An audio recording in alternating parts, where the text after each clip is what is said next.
ఈ వీడియో చూసే ముందు ఒక లైక్ కొట్టి జై శ్రీరామ్ అని కామెంట్ చేయండి. చంద్రుడి కళలో గౌరీదేవిని ఆరాధించే రోజే ఈ అట్లతద్ది. మహిళలు జరుపుకునే పండగలలో అట్లతద్ది ఒకటి. ఈ అట్లతద్ది పండుగను పెళ్లికాని ఆడపిల్ల నుంచి పెళ్లి అయిన స్త్రీల వరకు ప్రతి ఒక్కరూ జరుపుకుంటారు. ఆశ్వయుజ మాసంలో దసరా పండుగ తర్వాత వచ్చే తదియ తిథి రోజున అట్లతద్దిని జరుపుకుంటారు. ఈ సంవత్సరం అక్టోబర్ 19వ తేదీన శనివారం రోజున అట్లతద్ది పండుగ వచ్చింది. ఎవరైతే ఈ అట్లతద్ది నోమును నోచుకుంటారో అలాంటి వారికి అష్టైశ్వర్యాలు సిద్ధిస్తాయి. పెళ్లికాని ఆడపిల్లలకు మంచి భర్త లభిస్తాడని, పెళ్లైన ఆడవారికి దీర్ఘ సుమంగళీ ప్రాప్తి లభిస్తుందని స్వయంగా ఆ పరమేశ్వరుడే పార్వతీదేవికి చెప్పిన నోము ఈ అట్లతద్ది నోము. అట్లతద్ది నోమును ఎలా చేసుకోవాలి, పాటించాల్సిన నియమాలు ఏంటో ఈ వీడియోలో తెలుసుకుందాం. ముందుగా ఈ వీడియోకి ఒక లైక్ కొట్టి మా ఛానల్ని సబ్స్క్రైబ్ చేసుకోండి. ఈ ఏడాది అక్టోబర్ 19న ఉదయం 10 గంటలకు తదియ తిథి ప్రారంభం అవుతుంది. ఈ అట్లతద్ది రోజున గౌరీదేవిని పూజించాలి. ఈ వ్రతం చేసే ఆడవాళ్లు ముందు రోజున మీ చేతికి అలాగే కాళ్లకి గోరింటాకును పెట్టుకోండి. అట్లతద్ది రోజున రాత్రి సమయంలో గౌరీ పూజను చేసుకుంటారు. అక్టోబర్ 19వ తేదీన శనివారం నాడు ఆడవాళ్లు తెల్లవారుజామునే నిద్రలేచి స్నానాలు ముగించి ఇంటిని శుభ్రం చేసుకుని గడపలకు పసుపు రాసి గుమ్మం ముందు నిండుగా ముగ్గులు వేసుకోండి. ఈ రోజున పూజ చేసే ఆడవాళ్లు తప్పకుండా ఉపవాసం ఉండాలి. అట్లతద్ది రోజున చేసే ఉపవాసానికి చాలా ప్రత్యేకత ఉంటుంది. గౌరీ పూజ చేసే ఆడవాళ్లు ఉదయం పూట ఆహారం తినేసి సాయంత్రం వరకు ఉపవాసం ఉండాలి. సాయంత్రం పూజ చేసి చంద్రుడిని చూసి మీ కోరికలను కోరుకుని ఉపవాసం విరమించాలి. ఈ విధంగా అట్లతద్దిని జరుపుకుంటారు. కాబట్టి శనివారం రోజున పూజ చేసే స్త్రీలు ఉదయం స్నానం చేసిన తర్వాత అన్నం వండుకుని పొట్లకాయ కూర, గోంగూర పచ్చడి, ముద్దపప్పు, అలాగే పెరుగన్నాన్ని తినాలి. అట్లతద్ది రోజున ఈ ఆహారాన్ని తింటే చాలా మంచిది. ఉదయం 5 గంటల నుండి 9 గంటల్లోపు అన్నం తినేసేయండి. తర్వాత సాయంత్రం వరకు ఉపవాసం ఉండాలి. అట్లతద్ది రోజున సాయంత్రం సమయంలో గౌరీ పూజను చేసుకోవాలి. అక్టోబర్ 19వ తేదీన ఉదయం 10 గంటలకు తదియ తిథి ప్రారంభమవుతుంది కాబట్టి ఉదయం 10 గంటలకు ఇంట్లో మామూలుగా పూజ చేసుకోండి. ఉదయం పూజ చేసుకోకపోయినా పర్లేదు, కాని సాయంత్రం సమయంలో మాత్రం ఖచ్చితంగా గౌరీ పూజను చేసుకోవాలి. సాయంత్రం సూర్యాస్తమయం తర్వాత 6 గంటల నుండి ఇంట్లో గౌరీ పూజను ప్రారంభించుకోవచ్చు. స్త్రీలు తలస్నానం చేసి ఇంట్లో వ్రతాన్ని ప్రారంభించాలి. పూజ ప్రారంభించే ముందు లక్ష్మీదేవిని మీ ఇంటికి ఆహ్వానించాలంటే మీ ఇంటి గుమ్మం ముందు గడపకు 2 వైపులా 2 దీపాలను వెలిగించి ఇంట్లో గౌరీ పూజ ప్రారంభించండి. పూజ చేసే స్త్రీలు తమ కుడి చేతికి తోరణాన్ని కట్టుకోవాలి. పూజ గది ముందు కొన్ని పసుపు నీళ్లు చల్లి శుభ్రం చేసుకొని అష్టదళ ముగ్గుని వేయండి.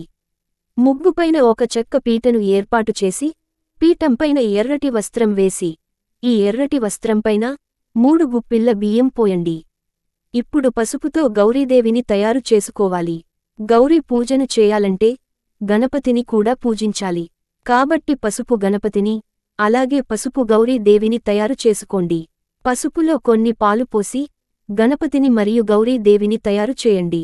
పీఠంపై పోసిన బియ్యం మీద తమలపాకులను పెట్టి గణపతిని ప్రతిష్ఠించి కుంకుమ బొట్లు పెట్టి పుష్పాలు సమర్పించి గణపతికి నమస్కారం చేయండి. తర్వాత పసుపు గౌరీదేవిని ప్రతిష్ఠించుకుని కుంకుమ బొట్లు పెట్టి గౌరీదేవి పైన అక్షింతలు వేసి పుష్పాలు సమర్పించండి. ఈ గౌరీ పూజలో ఖచ్చితంగా పిండి దీపాలు వెలిగించాలి. కాబట్టి బియ్యపిండితో 2 ప్రమిదలను తయారు చేసుకుని గౌరీదేవి ముందు దీపారాధన చేయండి.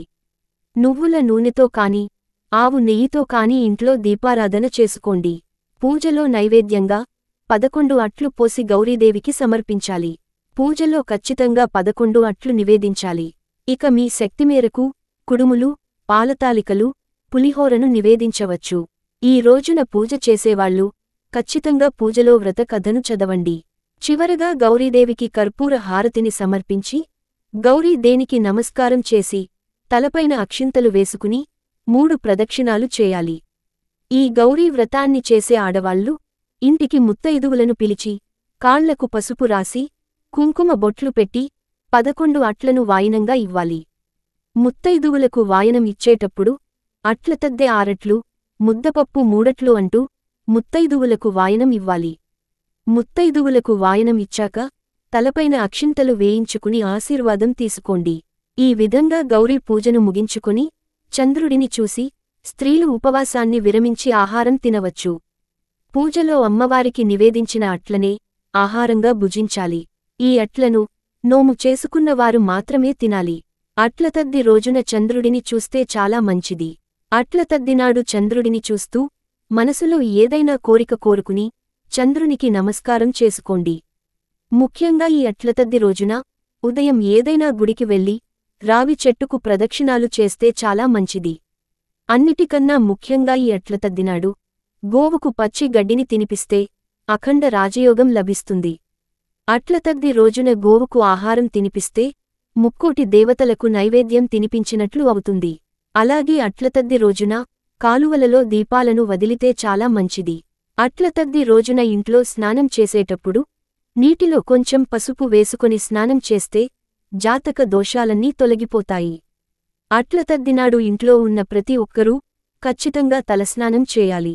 అసలు ఈ అట్లతద్ది నోమును ఎందుకు చేసుకోవాలంటే మన మనసులో ఉన్న కోరికలు ఖచ్చితంగా నెరవేరాలని అట్లతద్ది నోమున చేసుకుంటారు. మన శాస్త్రాల ప్రకారం పార్వతీదేవి శివుడిని భర్తగా పొందాలని ఈ అట్లతద్ది నోమున నోచుకుంది. పార్వతీదేవి కోరినట్లే ఆ పరమేశ్వరుడు భర్త అయ్యాడు. ఈ అట్లతద్ది వ్రతం స్వయంగా పార్వతీదేవి చేసిన శక్తివంతమైన వ్రతం. ఈ వీడియో మీకు నచ్చితే లైక్ చేసి సబ్స్క్రైబ్ చేయండి.